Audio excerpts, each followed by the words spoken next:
Hey, good morning. Welcome to beautiful Reno, Nevada. This is Lake Street right here. We have First Street. Down here, that's the old Chinatown district. Lover's Lane right over there, full of prostitutes, drugs, crime, drunks, our old AT&T telephone buildings. On the corner, this is 180 East First. That's the old DeLucchi Building, built in 1948. And today, this is our King Sushi 4-star restaurant, sushi bar and teppanyaki, open from 11 a.m. to 9 p.m. To give you some historical perspective, here's our 1930s view looking north.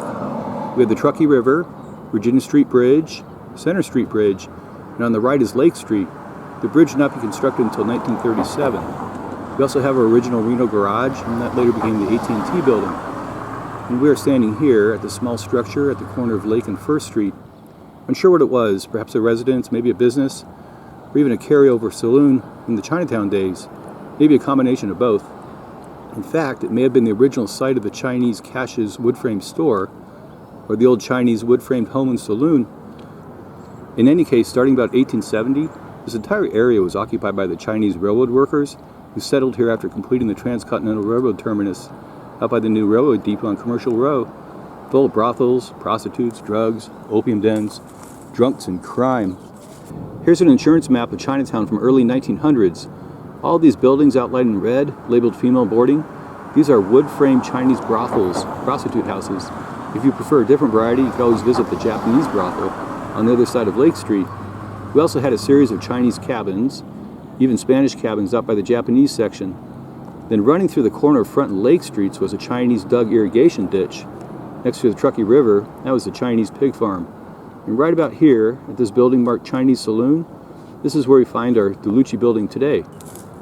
So Lake Street never came down this far, not until about 1904 when Front Street was renamed First Street. And then Reno started developing this area of town, and the Chinese were forced to move east across Lake Street in the marshy fields near the new Reno Aces Greater Nevada Field. For the next 40 years or so, our little section here evolved into a complete mixing pot of Italian hotels, Spanish hotels, Basque hotels, Jewish clothing stores and pawn shops, Chinese laundries, and multiple ethnic hole-in-the-wall restaurants. At one time, this was an absolute center of cultural heritage in all of old Reno. So let's talk about our beautiful DeLucchi Building here. Built by Leo DeLucchi in 1948, lived almost his entire life on a ranch down at the Huffaker area in South Reno. He even had several vintage buildings to his name, including the Basque Santa Fe Hotel up the street by the railroad depot. Our original building here had 4 separate tenant spaces, 2 facing Lake Street, 2 facing First Street, about 6,000 square foot lot, 2,700 leasable space, worth about $8 million today. Our primary tenant for almost 4 decades was a pharmacy store at the prime corner location called Cerveri and Drugs, opened December 15, 1948, by pharmacist Ernest Cerveri and Wayne Gooden, serving your fountain, drug, prescription, and liquor needs. We don't know a lot about Ernest John Cerveri. His friends called him Ernie. Born in Reno, 1914, died in Sparks, 2007, married Myrna McCormick. They had a son named Ronald. But we do know a lot about Wayne Wilson Gooden. Born 1919 in Lovelock, Nevada, married Margaret Floyd, and died 2001 in Reno, age 82. He's buried at the Masonic Memorial Gardens on the north side of town. And Gooden was a graduate of Reno High School, graduate of the pharmacy school at Capitol College in Denver, practiced many years in Reno until he enlisted in the Army during World War II. He was one of our heroes on the beaches of Normandy on D-Day +2. He remained in France until the end of the war, returned home, then opened our beautiful pharmacy here in 1948. The next year, in 1949, a second tenant moved in by the name of the Stork Date Apparel, owned by Emily Manda, selling the latest maternity dresses, suits, smocks, slacks, sports, and lingerie. Even had a complete line for mothers-to-be. They started on the Lake Street side, and 2 years later, they moved to the First Street side, replaced by some type of beauty school. We've also had a couple of really big floods out here too.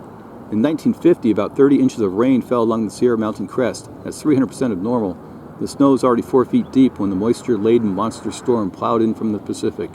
For 9 consecutive days, the rain pummeled the mountains, resulting in a torrent of rain and snowmelt overflowing the Truckee River, right in the heart of Reno, known as the Thanksgiving Day Flood.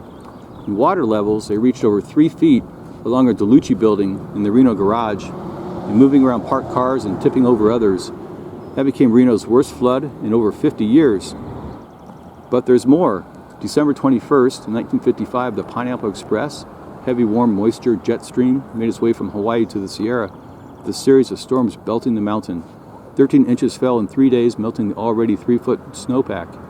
And Reno was ready, moving store merchandise to higher levels, stacking sandbags across store entrances.